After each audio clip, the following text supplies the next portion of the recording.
Hello, I'm Chad Smith, and welcome to my channel.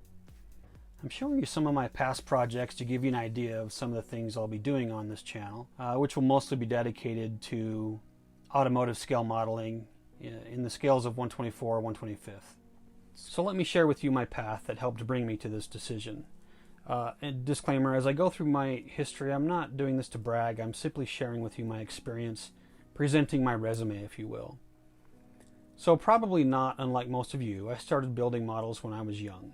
I started off with model cars and then progressed into military aircraft, mostly things I was interested in. I built models until I was around high school age. In my late 20s, I wanted to get back into the hobby, so I went into a local hobby store and saw a small model railroad layout that the store owner had on display. I was hooked. I began model railroading exclusively, and I was building a layout of my own in my basement. A few years after that, I moved to a smaller house, and it didn't have much of a basement. So I wasn't doing anything for several years. Of course, I began growing restless and wanting to do something, so I decided to get back into building model cars, as the space requirement was a lot less. So about 4 years ago, I cleared off a desk in the basement and began building model cars again. As I was looking for resources to help with questions I had, I found a YouTube channel called the Scale Modeling Channel. A lot of the skills and techniques that I now use I owe to Tom and his channel. Thanks, Tom. About 2 years ago, I was at my local hobby shop, MRS Hobbies, and I ran into a fellow who was working on a model car in the back of the store. I asked him what he was working on, and we began talking. He and the lady he was with introduced themselves as Paul and Nishayla. They began asking me about some of my work, and I showed them a few pictures of some of my completed projects. They both then convinced me that I needed to join the local club, which I did.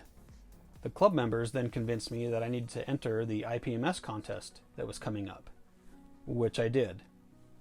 I was very surprised when 6 of my 8 entries won awards, and I tied for the People's Choice Award in a military-dominated show. I became involved in helping to start a nonprofit organization dedicated to spreading awareness about the hobby of automotive scale modeling, to include teaching seminars. I also began doing some demonstration videos through MRS Hobby Store and entered into their recent model car contest where I took first place. I'm now working on a commission build for that store. I entered the International GSL contest and was again surprised when I took 4th place in the box stock category. I was also asked to co-teach a seminar at that event. Needless to say, these past 2 years have been a little overwhelming for me. So by no means am I claiming to be an expert of any kind. In fact, I still consider myself the new guy in the hobby. I've learned a little in this hobby, both from others and through my own pain and suffering. So hopefully you'll find something interesting or useful that can help you along your path. So if you decide to join, then welcome as we learn and grow in this wonderful hobby together. Thanks, and I'll see you soon.